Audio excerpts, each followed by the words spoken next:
Welcome back to the Enlightened Misfits podcast. I'm your host, Lauren, and in today's episode, I have Ren. She is a life coach. I'm so happy to have you here with us this morning. So before we were started recording, we were talking about all the things that you do. So kind of tell us, the listeners, a little bit about who you are, who you work with, and maybe a little bit of a little bit backstory. It could be a Cliff Notes version if you want, of where, kind of where your journey now has led to and where you were before. Yeah. I always like to say, first off, yes, I'm Ren. I am a life coach. I'm trauma informed and certified, which we were just chatting about. And I largely help. I like to say I would never turn away somebody who actually needs help, but my primary focus is the queer community.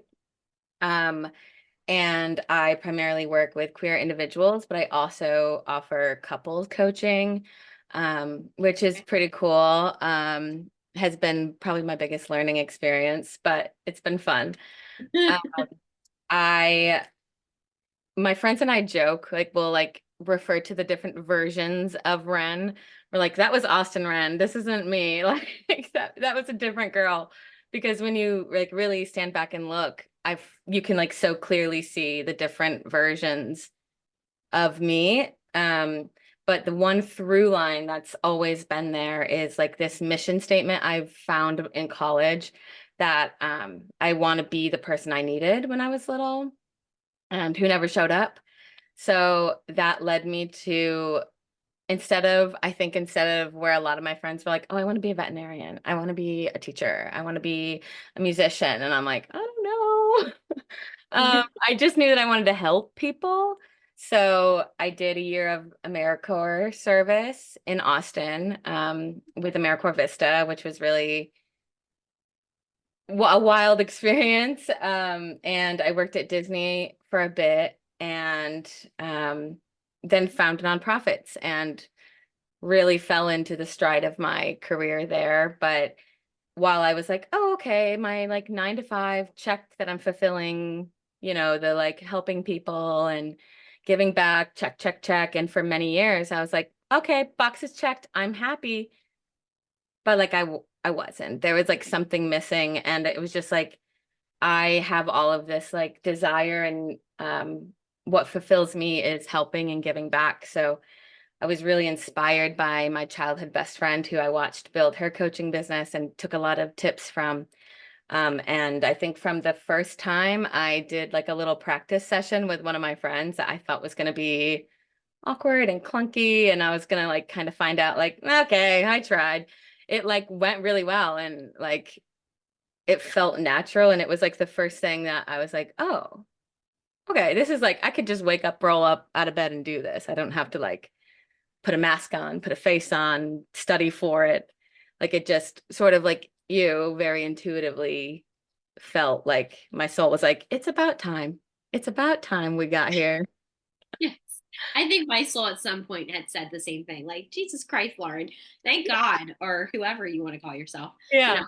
know, obviously my soul picked Lauren for whatever reason, but yeah, it's so much easier. I feel like when you don't, and you said about don't put a mask on, I Hmm. feel like that is literally what I had to learn this whole lifetime because not going too much into human design, but my incarnation cross is of masks, so karma of masks. So it's I can put a different mask on to be who I need to be wherever I am. And I've noticed that about myself. And that's with anything. I could have just, I just show up whenever I need to show up. So it's people can listen to my voice now and they're like, oh, she sounds horrible. Like, why is she recording a podcast? But it's I just show up because I need to show up. Same thing with I could just had, we'll get into this in a second because I want to know your experience with trauma. But um, like going through my very traumatic experiences, nobody ever knew. Nobody ever knew. I never talked about it.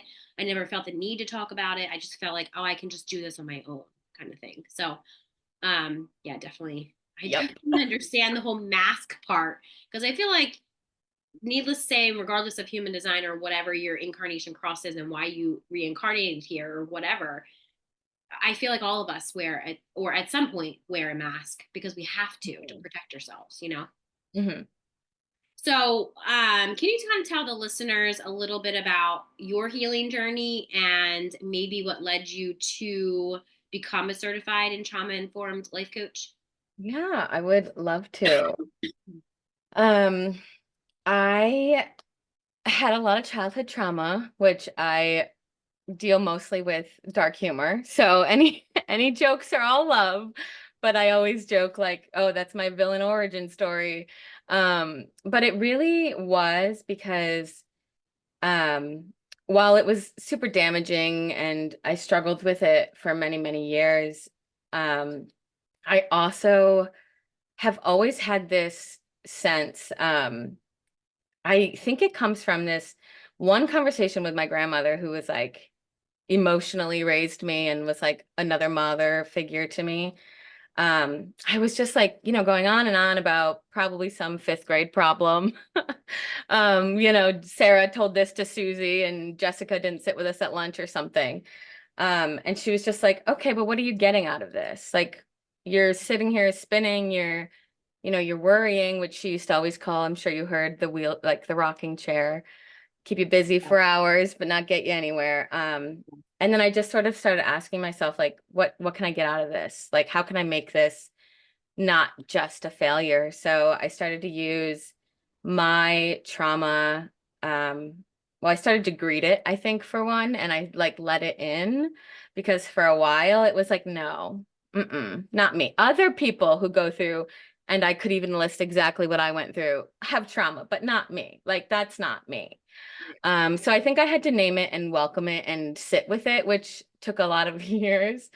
But I think I find in coaching conversations and conversations at the grocery store that it helps me understand who I'm speaking with. And it has definitely led to like me being a little more open-minded with maybe someone I don't think I would have before my healing journey. I write people off a little less. And I really feel like working and healing my trauma has helped me kind of see it in others. So I also learned to like stop taking it so personally because it probably has very little to do with you. Um, but this is all being said in post healing. I found myself barreling down the nonprofit road, and wound up in the addiction field, which is super personal. I'm a recovering addict myself. So in a lot of ways, it was beautiful and fulfilling, and I loved it. And in a lot of ways, it was heartbreaking, and it burnt me out so fast. And then right around then, I started seeing a therapist here in Delaware. And while she wasn't my first therapist, I think she was like my first good for Ren therapist because I had like had a mental health crisis in college, which was like the culmination of me like greeting my trauma. And I had mandated therapy, but we all know how that goes. And I had like court mandated childhood therapy, but I think I like talked about my math test more often than anything. Um, but she was the first one to like name my diagnoses for one and like pull up a mirror and just say like talk, you know? And my last therapist through working with this one, I realized just sort of co-signed all my bullshit. So of course I loved her. But this one really made me like go up to the attic and pull the suitcases and open it and like we joked that we were like Marie Kondoing my trauma suitcases. Yeah. Um, and while of course you don't pull anything out and say like this sparks joy, um, it was me asking like, how can I use this or how can I heal this, within myself? And which has ultimately led to my big healing journey has led me to really getting to know my inner child and my inner teen, who I avoided for a long time. Yes. Yeah. But they're there and we're working together and I think we're here now. But I think all of those stories in my life and adventures really, if I didn't have a single one of them, it wouldn't have ended up where I am now. Yeah, and I love that you say that because I guess when I'm every 3 months when I'm in like a shadow phase of like whatever I'm dealing with, right? Yeah. I feel like it's usually every 3 months for me, usually. Mhm. Like every 3 months, like I have to really feel it, like go in the underworld and like, look at things or whatever. Um, that when you said about like talk therapy not working, which talk therapy sometimes, it works for people. Like I Mhm. know I've worked with clients to this day that will do talk therapy and they also do so it seems like you have very similar clients too that will do talk therapy and I feel like that matches what we do. So like I used to do talk therapy, but like you said, it was like mandated from my parents. It wasn't court mandated, but it was mandated from my parents. Like, oh, you're going to see a therapist, and I'm like, okay, what am I going to talk to them about? Like, so they would ask me different things, and I would tell them exactly what they wanted to hear, not like Exactly. what I wanted. So I needed really somebody like you have met that tell me like, no, this is what you're going to do, and it's like, oh, I can't hide anymore, Yeah. Look at I this. could not hide from her. And I think the most important thing I learned from her is that a big thing that worked, besides like we meshed and, she Yeah, felt like she could work with my specific issues, is that she was patient. And that's not something I ever saw or knew as a kid, or really in college or really in the workforce. So I had never really seen, and it's like sort of a silly concept if you don't really stop and think about it, because I said to one of my friends the other day, I was like, I've never like experienced patience until my therapist. And she's like, oh, yes, you have. We all have. And I was like, I really didn't. And she took, I think it was like I was trying to think before this. I think it was 5 or 6 months. We had weekly sessions until I finally one day was like, all right, here's the first suitcase. Let's go. Because yeah, I yeah, was like, I'd never, and I think my inner child was just, or my inner teen was like, she'll leave, hold on. Like, she's just gonna leave like everyone else. Just tell her what she wants to hear and she'll be fine. But she was like, okay, like seeing right through me the whole time. yeah. Right. Ooh, as Yeah. they Like, do. okay. Yeah. And I like that you talk about that too, because I feel like a lot, especially with what's going on with in the world today with like mental health and Yeah.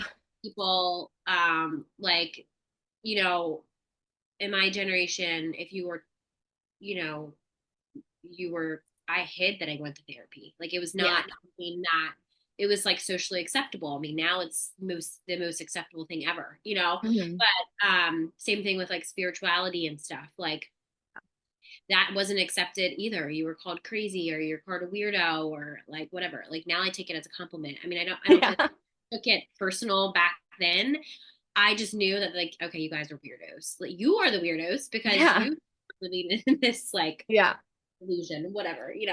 But I do like that you had, said about it took 5 weeks because I feel like I've talked to even just like on social media, I see people say, oh, well, this therapist is not working for me. It's like been a couple weeks. And it's like because you don't trust them. Hmm. So I love that you said about it took you 5 weeks. Obviously, you do this for a living and also you have been in therapy. So you know that it takes time to trust yourself, or I should say trust the other person. But it's Yeah. ultimately about yourself, right? Like it comes back to yourself. So when you talked about mirror, like this, she pulled up like a mirror to you. Do you feel like in all your experiences and all you've learned, this has also influenced the way that you coach your particular clients as well? I do. I really do. That was a great question, actually. I really Excited do. to hear Yeah, I it. I do. I think actually I would say it impacts every mask I wear or every way that I show up. I think it's there and it's like in the core of who I am now. And I think that is because that's what I saw when I looked in the mirror. I think at first she had literally had me for like therapy homework, like look in a mirror and talk to yourself. She also, one of the first like, oh, I might trust her moments, was that she had me just like for the next week, write down, and I've had my clients do this for the next week. I want you to just take a note, like write it, handwrite it in your notes and your note app, wherever you need it to, do voice memos, whatever. Every little negative thought you have about yourself, just write it down. And then she told me to like, she's like, who would like just find somebody that you would say like one of the people you love the most, like your wife or your best friend, and then read that in the letter to that, read that list to them, but put their name in front where you said like I and me and my.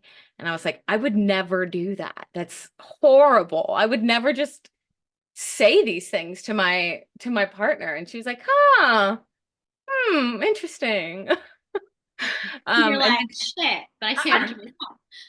yeah. And then one day she said, oh, your homework is I want you to, and I have like a long mirror that I can sit on the floor, which is like helps me feel grounded. And I don't think I could do it without that. Um, Right.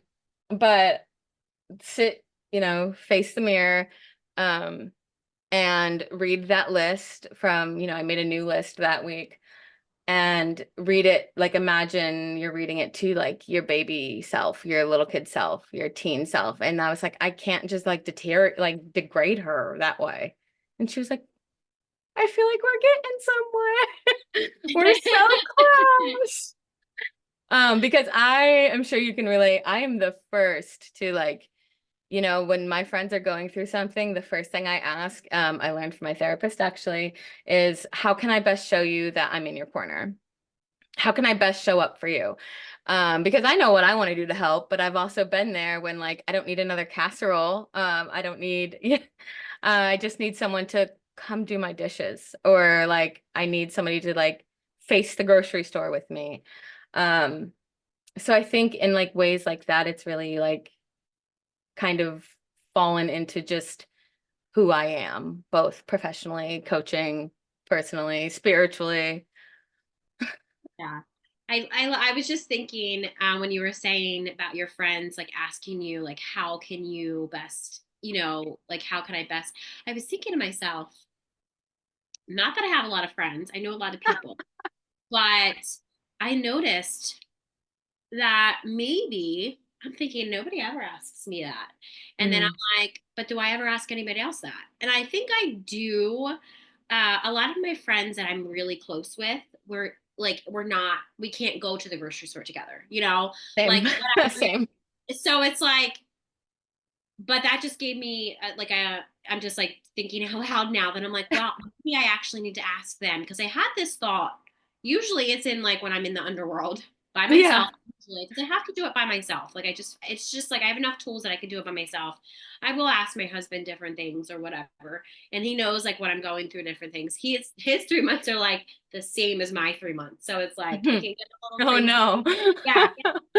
So, um, but I do normally ask the question, is there anything I can do to support you? Like, Mhm. or something like that. But then I'm like, now that I just heard you say that, I'm like, maybe they don't know what I could do to support them. So maybe I should just ask a different way. So thank you Mhm. for teaching me that. I feel like that as a good way to like a reminder of anybody else listening that if you feel like people are not in your corner, you got to actually look at yourself. Are you doing it? Are you Yeah. asking it? Because if you are not, why would anybody else ask you? And you don't need like 10,000 people asking you. You just No, need gosh. really 5 people that you trust, or like 3 or 2, or maybe even one, like Mhm. asking you, is there something that, I can do to help? Like I'm always here. Cause like I feel like a lot of the people that I'm really close with will say that. And if I feel like I need their help, I will reach out. It's like, you know, but you also don't want to feel like I always used to feel like a burden. Me too. Some of the trauma that a lot of us have, especially if we're in this work of doing trauma, it's heavy Yeah. and the average person cannot deal with it. So now No. you're not just gonna be randomly telling everybody your trauma because they're gonna be like, oh my God, I don't even know what to do, you know? Yeah, yeah. Yeah. So yeah.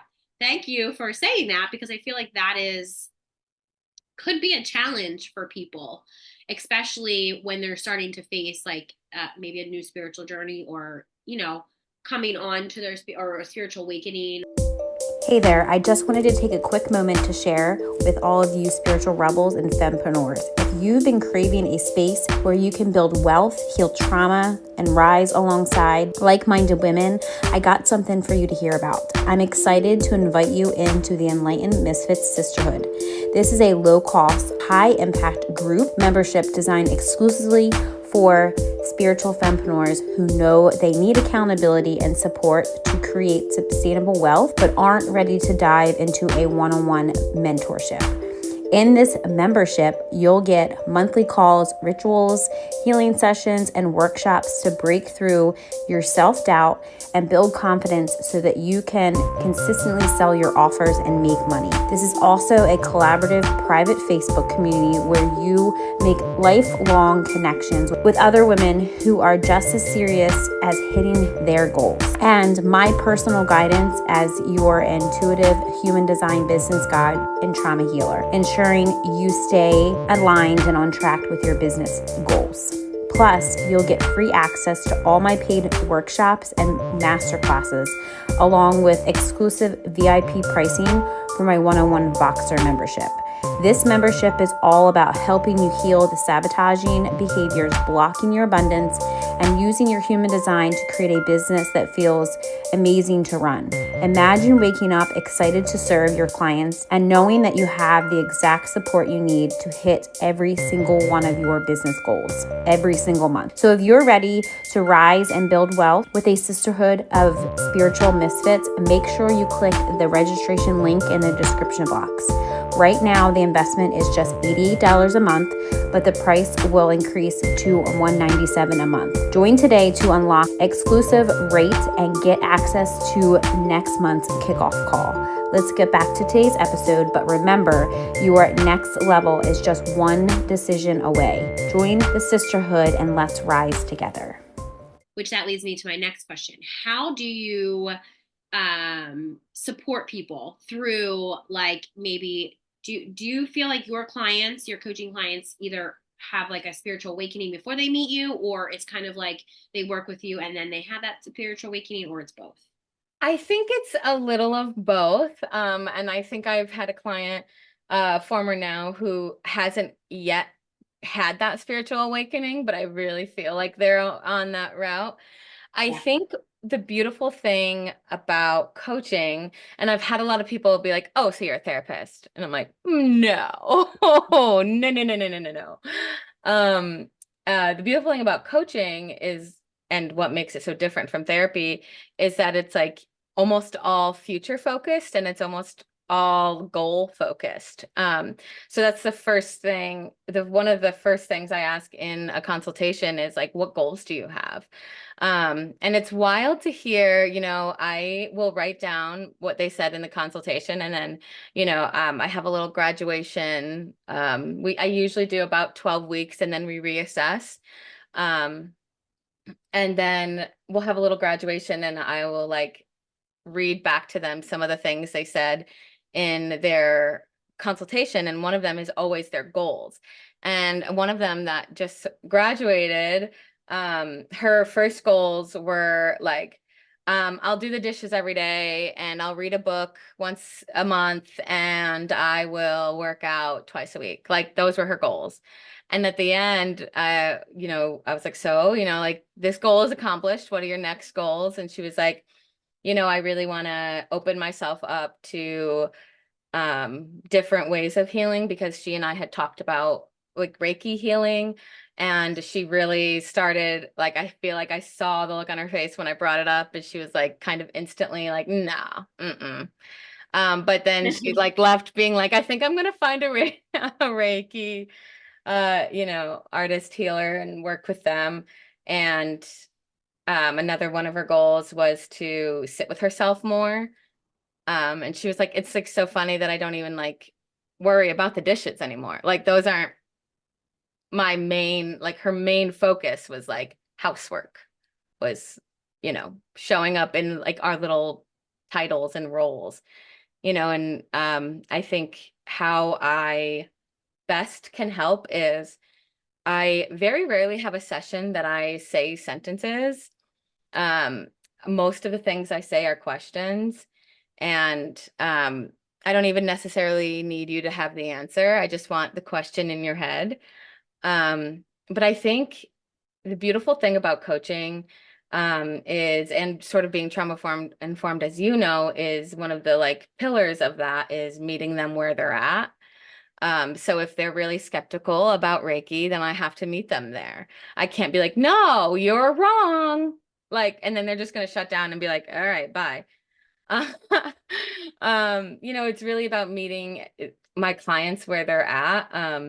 And I had to let go of my goals for them. I obviously, I'm a former, this isn't obvious, but I am a former educator. I formerly taught ninth through 12th grade theater and kindergarten, and you would be shocked how similar they are. Maybe you wouldn't. But I think in all of those roles, it's really just like showing up and not trying. So when I was a teacher, it was like teach to the test, achieve these standards, like they have to do this, they have to be here, this, they have to meet this, and this objective. And when you take that away, that structure away, and those limiting beliefs is what they really are, away, and sort of open end those questions and open end those goals, I think for me as a coach, my goal for them now is always to get them where, they need to be to reach those goals. But it took a couple handful of clients for me not to be like, oh, I want you to get to this destination because I know you'll flourish there. So I want you to get here. But that's not their path. That's where I wanted them to go. So, and that same thing I think happened to all of us in our generations lately, these last couple that, we're like, oh, this is the path. You go down this path. So once I let go of that, I think that really opened up me as a coach, and my clients really only benefited. But I'll get like, I'll like ask a question and they'll say yes. And I'm like, okay, like, yes, but like, where's that yes coming from? And they're like, I mean, like, yeah, I said yes, like, let's just next question. And I'm like, but we got to sit in that. Like, we have to sit with it. And I think people don't meet themselves where they're at either. Yeah. I know I wasn't. And I don't think I've had a lot of clients say like, you're in the way that I've told my therapist, like you're the first person that's demonstrated patience with me. The first like authoritative figure, quote unquote, that's shown patience with me and apologized to me. That was big. I've never had an authority figure apologize to me. And that was like, what? But I think I've had clients say like, I've never had someone, in this sort of role, like meet me where I'm at and like really be willing to sit even on both sides of a fence with them. Because, we talked very briefly earlier about our health and our healing journey. And I think I try not to push that with my coaching clients. And I know my best friend that I mentioned earlier who built her life coaching business, she is wellness and fitness and health, but she also knows a lot about that. And so I try not to lead people in one direction or the other. But I am very lucky to have a PCP here that really meets holistic with Western, which is sort of where I sit. Because I've tried the completely Western medicine way and it did not go well at all. I was just a literal zombie, and I hated it. And I think it made me worse. But I've also tried the completely holistic way. And I was like, wow, it helped, but I just need just a little something more. And I've like had none of them have like been the same for years and years and years. Besides, well, yeah, none of them have been the same year after year after year. But I think I've heard you talk previously on the podcast of like they can really be used as like I really needed to get this symptom controllable before I could control it. But then when I got there and got controlling it, I did have a habit of being like, I'm better now, bye. And then they're like, you weren't depressed because of the antidepressant. And I was like, that's true. That's true. But Very true. Yeah. now that I'm like, I want off this medicine, and I've never had like a medical professional be like, okay, well, how are we supporting it? Like, what are we supplementing it with? Are we going to therapy? Are we doing, you know, whatever sort of, not even just talk therapy? Are we gonna like do massage therapy? Are we gonna do chiropractic? Like, what, how are we, if we're stopping this medicine, we're not just cold turkeying. Right. And I think that's really rare to have in the medical world, is Yeah. like somebody who's open to both of like oils and, you know, the holistic methods and treatments and Eastern medicine, but also like sees the validity in Western meds. I also appreciate that I've never been like asked like, so you want this med? Like it's always like, how do you want to, like we have a couple options here. How do you want to Right. attack it? So I try to bring that, and that has like truly been, I've lost 100 pounds working with her. Oh, wow. But yeah, Congratulations. thank Neat. you. In the last 2 years, which I think I need her. If you're in Delaware, I'm like, I need her. yeah. Oh, I will. I love her. I was And gonna say, yeah, I was gonna say because I actually was just talking to a friend literally yesterday, yeah. and she was like, I'm gonna go to a functional medicine doctor because I like my PCP. He's great, whatever. But Yeah. I feel like mine is more deeper than Hmm. all this. In mine, I know it's high cortisol. I know it's like, I know it could be maybe some trauma. You know, I need something like a functional medicine doctor, like somebody that, yes, like I said, you know, Western medicine works like when you need it to work, like an antibiotic. Don't be doing, you know, you can do holistic stuff, sure, but sometimes you just need medicine. Sometimes you just need Hmm. to go to the doctor and get medicine. But Yeah. it's not all the time, you know? Yeah. Like it didn't like he before, like if like the way that I sound now and the way that I felt, my mom would be like, let's go to the doctor. Hmm. Why do I need to go? Like, why don't I just take Mucinex over the counter and set intent? This is me. I did that. Take Mucinex over the counter. I set the intention that is going to help me with this cough, whatever's going on. And it's going to like, I'm going to burn away this whatever. Like, that's what I'm talking about. Like, if I said that to the doctor, he'd be like, what? What are you talking about? Like, Yeah. okay, whatever works for you. I think if you said that to my PCP, she would literally, I've said a very similar thing, and she would say, like, do you know that they don't tell you with Mucinex that you have to drink like a copious amount of water for that medicine to work, but they don't even tell you that. So That's most why I people, feel so dry. Like everything's just yeah, you have to drink so much water. But when I okay. did drink a ton of water, it was like a fountain. And I was like, oh, but like no one told me that before her. So I say that to say, like, I think it's important to have that. It's very rare to have her like catch that and be like, okay, here's more information about where you are, where your thinking is, and Right. not be like, that's all right, Lauren. All right, you know, like Yeah. let's get back to this way, you know. Yeah. Okay, sweetie. That Let's get. I'm gonna prescribe you 16 different antibiotics, an inhaler, this steroid, that steroid. Like yeah. that's really that's what like goes through my mind because it's not like I haven't had like I don't know if it's sinus infection, maybe it's like bronchitis or like I don't even want to label myself as that because like it Yeah. doesn't feel like any of it. It just feels Hmm. like I traveled and then I'm back in a different environment and like this is what happens and people are sick, you know? Have So you it's like, cleansed yourself since you gotten back? yeah, I Oh, did. I got in the shower. I got in like a spiritual cleanse when I got back. When did I get back? Tuesday. that So helps me, but I Tuesday. always forget it. Yeah, which I feel that's why when I say I have to like get when I get on like I had to get on calls yesterday and then like the podcast and I have to like facilitate my own membership this afternoon that Hmm. I'm gonna like I know that they're like they can listen to my voice and they're probably like God she sounds so crappy but I really don't like it's just my Hmm. and like I occasionally this cough that sounds disgusting but Yeah.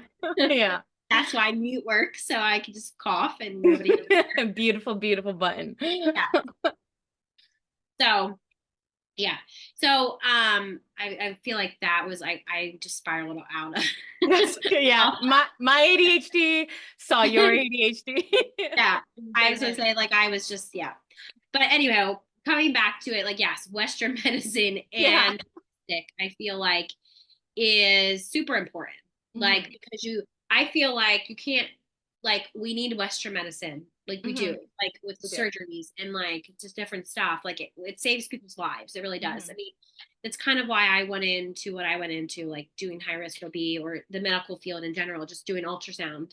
Hmm. I wanted to help people. I didn't want to be a nurse. I didn't want to be a doctor, but I Hmm. wanted to help people. And, I'm not the one that gives the diagnosis when I did ultrasound, but I was the one that found it to help with whatever they were going through, you Yeah. know? So it was like I also heard that part too of the Western medicine. And at that time, I was kind of getting into more holistic stuff.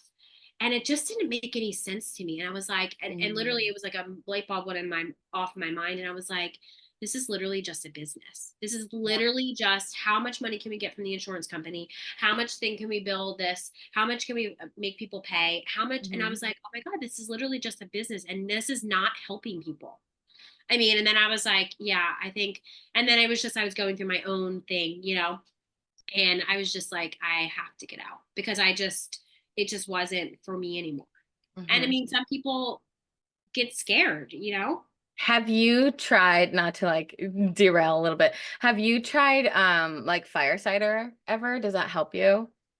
What is that? I'll have to send you it. It's I make it and have it for the winter, but it's like apple cider vinegar and turmeric and ginger and jalapenos, and you just like let them all marry each other. But Okay. if you like Google fire cider, you'll find it, but I'll send you what I use. And it like a teaspoon, it's horrible, but a teaspoon of that, like you can like feel it. And there's one of my clients actually, I mentioned that to him, and he was like, I've had heartburn for years, which same. Me And too. now a tablespoon of that every day, and he like hasn't taken his Prilosec. So he was like, "Oh yeah, I forgot I haven't like had to rebuy that." Like, and he didn't Oh, even like pay attention until he was like, "Oh yeah, it was time to like get new meds," and it was still full. So I think like that's the importance of, again, meeting them where they're at. But it's funny that you also mentioned like, oh, this is a business. Um, because I think that's one of the biggest things I was trying to not do with my coaching, is just make it be a business. I always say like with my practices, I know, work this business and really live off of it alone, but that's not why I got into coaching. I got into coaching as a passion project and to help people. So I've had clients that aren't even seeing me anymore, but we're still working on a payment plan. And I never say like, oh, a session is $120, because it's so like client to client base. And I feel like that's another way where I need to meet them where they're at. And that really just is because I'm really passionate about increasing accessibility. And I know like finances, life, I think you've mentioned knowing yourself that life coaching is a really strong tool, but I think it's often inaccessible financially to people. So I strive to not just be like, oh, this is just a money project for me. Um, but it's changed, I think, how and they show up. yeah, I was going to say, I love that you say that too, because I've had conversations with people um, that I've noticed got into life coaching, healing, whatever they call themselves, and they have a business and they did it for the money, like per se. Yeah. And then that also, when like age of Aquarius, when Pluto went Yeah. Aquarius, you probably don't, if you did that, if you got into coaching for ego, like strictly ego, like money, this is all I'm in here for, then you probably don't have a business, or you don't have anybody that's asking to work with you, I should say. And No. if you don't have any clients, you don't have a business. You know what I mean? So yes, I do. I've had conversations, or I should say, or if you don't have clients, it's because you're not working through your own stuff to clear Hmm. that different stuff, So it's like, it's not everybody else's fault that you don't have empowerment, probably because you have to clear out trauma. And I feel Mhm. like even every level, like, and I'm sure you can agree, I feel like people think that like they're healed, but they're not. Like it's a journey. And I was people. I was that person when I Yeah. started. I thought, oh, when I get through this, if I can just get through this, I can be there or whatever. And it was like every single time I did that for like a year, I missed all of the moments, literally to try to go back to the moments of, I missed that moment. Or, like here it's a year later and I didn't even experience that whole year because I was always focused on what I can do next or like what I can Mm. different or like whatever. And I feel like now it's more important about the moments and how Yeah. I experience the moments, because like the next like 5 minutes ago we'll never get that back, like 10 minutes ago we'll never get that back, so it's like, but I feel like us, just people that have multifaceted trauma, that's just how they're Yeah. wired. Regardless of how much healing they have done, they're always just focused on how they can do better, what they can do next, and probably mixed with ADHD as well. But like, Yeah. it's like, it's always for me, for me, it's been boundaries, especially with myself, with my business, Hmm. because I feel like I will burn myself. I used to I don't do it anymore, but I would burn myself out trying to help people. Or, Yeah. when it comes to raising my prices, and, I did a lot of stuff for free in the beginning. Now I don't do anything for free. It comes to like master classes. And I always tell people when they're working with me, I'm like, when they tell me free, I'm like, no, you're not doing a master class for free. You're just not doing it. But why are you doing that? Hmm. Charge. If it's $5, it's $5. If it's $10, it's $10, because you're going to keep attracting those free people that then you're going to be frustrated and pissed off that they're not paying you. It's because that's what you're attracting, and I did the same thing. So it's like I stopped doing that, and then I started attracting people that would pay you. So I love that you're doing it where you're meeting people where you're at, but you're also honoring, Yeah. I don't want to say your worth, because none of us can charge our worth, to be honest, we're Yeah. more than what we charge. So it's Yeah. like, I also don't like when people say that, oh, charge your worth. Why?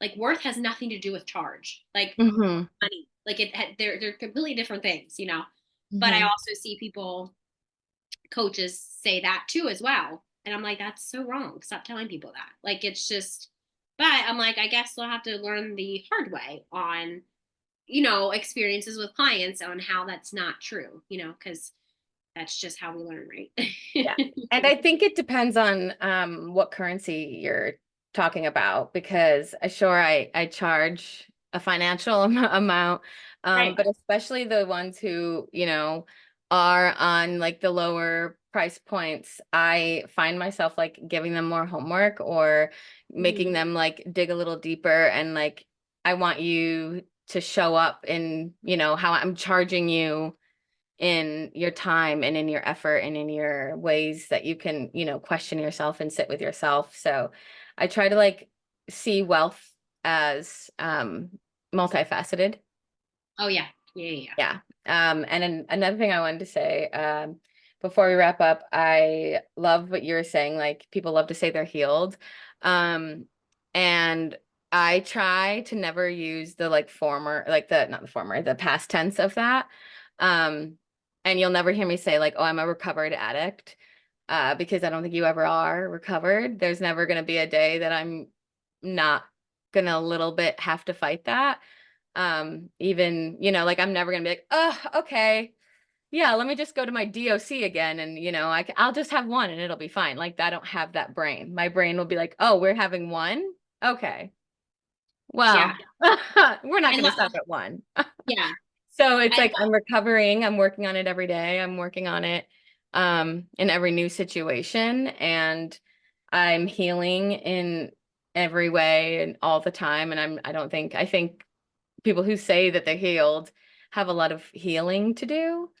Um, but I also I work with my clients in little ways in sessions, and we talk about signing up.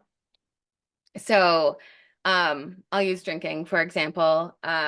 if you're like dieting and, you're eating cleaner and you're, trying to watch calories or macros, and you're like, girls want to go out and, have a bunch of drinks. I feel like a lot of people meet that with like, oh, I can go or I can't go. When it's like there's options there, but you have to be willing to sign up for it. So I would like question with my clients where they're like, oh, I think, especially in couples, like um I think we're gonna do this, and I think he's doing this because of X, when they just sort of like jump to their own conclusions because they are trying to sign up for parts of it. So with the drinking, and especially if your body is getting healthy, getting used to healthier whole foods and, not drinking calories, it's going to react differently for one. But I would tell them, like, you have to sign up for the whole experience. You have to sign up for, the prices of the drinks and going out and all of that and having fun, but you're signing up for being bloated tomorrow. You're signing up for the possible hangover. You're signing up for this number on the scale being bigger than you want it to be. And you have to like say yes to all of that. You can't just say yes to the fun part. And coaching and working with me or healing, I think is the same, is like, you can't just say yes to some parts of it and think that, oh, I'll just cherry pick these little things and I'll be okay. Like, you have to eat the whole cookie, not just the little crumbles. And I think that's where a lot of conversations is missed. And a lot of opportunities are even missed because you think you're signing up for what you want, but you didn't sign up for the 10 rejections before you got the one offer letter. You didn't sign up for, at first I would say I didn't sign up for I always offer a free consultation first. And I just like didn't sign up for so many people walking away from it and not like being interested. But now that I'm like signing up for the rejection and the, you know, whole whole kit and caboodle, I feel like I can be a better coach and I can show up better. And I think they show up better too, because that's the conversation we'll have, is like, you're signing up for it all. Like, there's going to be homework and there's, you're going to have to really do some work and ask yourself some hard questions, and it's going to be uncomfortable. And it's not going to be like, I think life coaching is very romanticized and glamorized on social media sometimes. And people think it's just like, oh, this little chit chat with a gal pal. And it can feel that way. I hope my sessions do. But I hope it is with a gal pal who has a lot of tough love and, can really hold that mirror up, because I didn't get any of my goals by staying in my comfort zone, and signing up for only the things that brought me joy, or in my addiction, the things that brought me a high. Like, I was signing up for the parts I wanted, and then when I had to deal with the other parts, I like didn't know how to face it, and I didn't know what to do with it because I hadn't signed up for it. I was like, well, I didn't want that. But you can't really have one without the other. And I think that's what I try to connect with for my clients. Yeah, I was gonna say, I love that. I'm gonna use that too. I joke and say, like, I didn't sign up for this, but clearly, it's like that whole, like, I have dark humor too, especially like when Yeah, I really don't love know how that to about take you.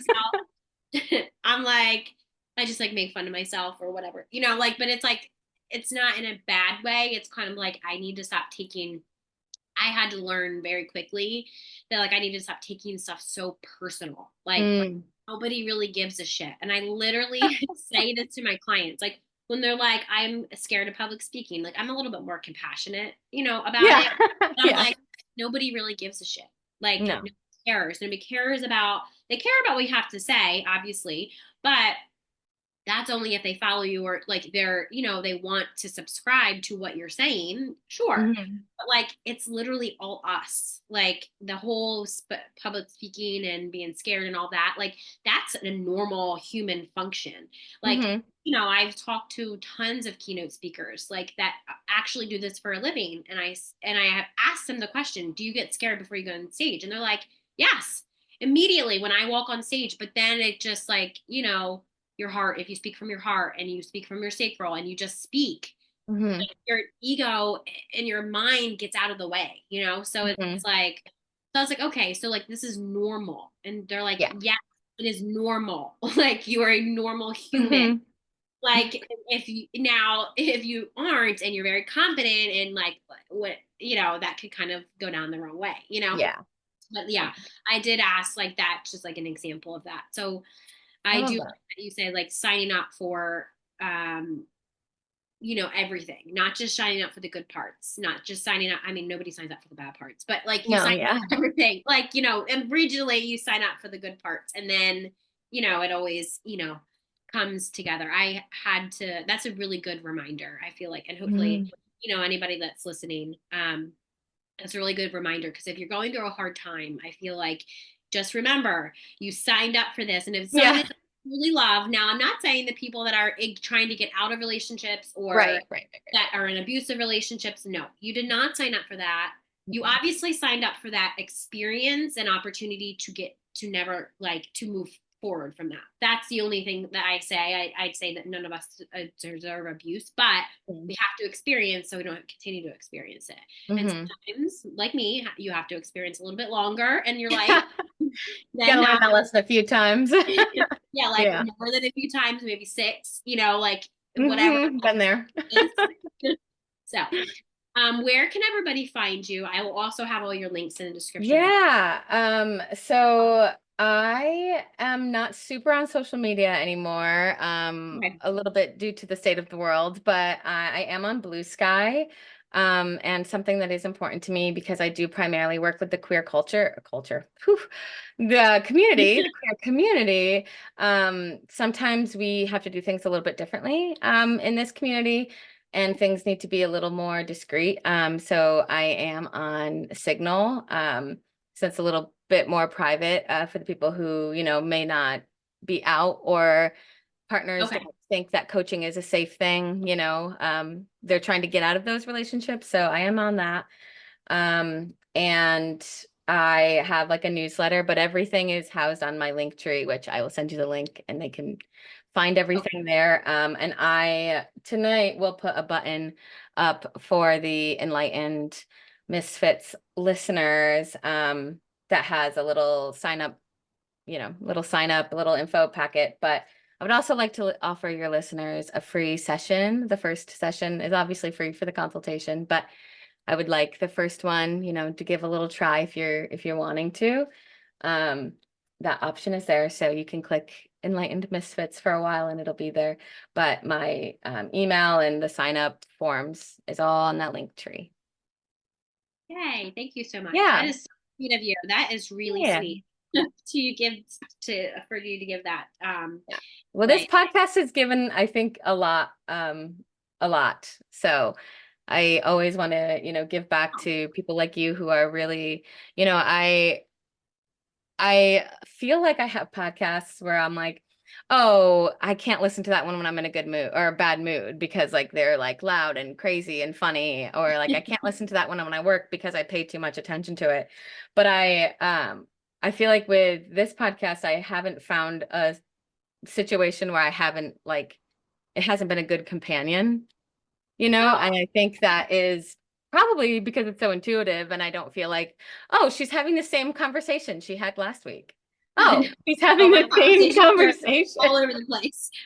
Yeah. Where I don't even know, like niching my podcast. I don't even, besides, speaking about entrepreneurs most of the time that they have some type of entrepreneur journey or Yeah.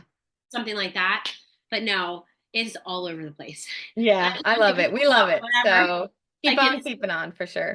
yeah. I like that. Thank you for that feedback. No problem.